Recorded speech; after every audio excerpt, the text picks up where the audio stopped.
when all through the house not a creature was stirring, not even a mouse. The stockings were hung by the chimney with care, in hopes that St. Nicholas soon would be there. The children were nestled all snug in their beds, while visions of sugar plums danced in their heads. And Ma in her kerchief, and I in my cap, had just settled down for a long winter's nap. When out on the lawn there arose such a clatter, I sprang from my bed to see what was the matter. Away to the window I flew like a flash, tore open the shutters, and threw up the sash. The moon on the breast of the new-fallen snow gave the luster of midday to objects below. When, what to my wondering eye should appear but a miniature sleigh and 8 tiny reindeer, with a little old driver so lovely and quick, I knew in a moment it must be St. Nick. More rapid than eagles, his coursers they came, and he whistled and shouted and called them by name.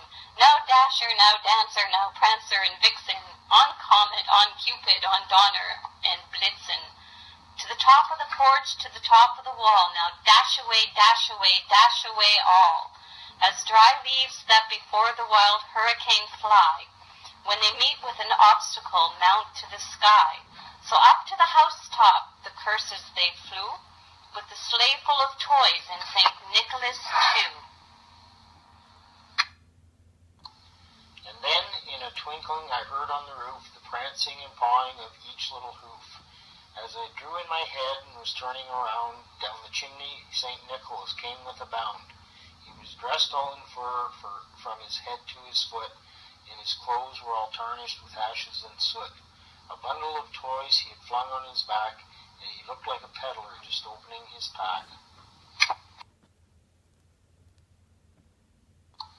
His eyes, how they twinkled, his dimples how merry, his cheeks were like roses, his nose like a cherry, his droll little mouth was drawn up like a bow, and the beard on his chin was as white as the snow. The stump of a pipe he held tight in his teeth, and the smoke it encircled his head like a wreath.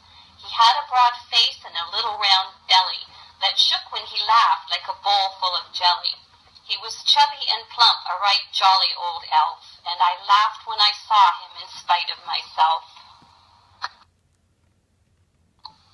A wink of his eye and a twist of his head soon led me to know I had nothing to dread.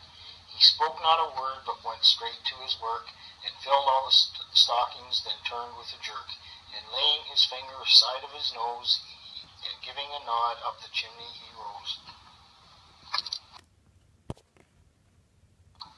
He sprang to his sleigh, to his team gave a whistle, and away they all flew like the down of a thistle. But I heard him exclaim as he drove out of sight, "Merry Christmas to all, and to all a good night." We love you, Hayden.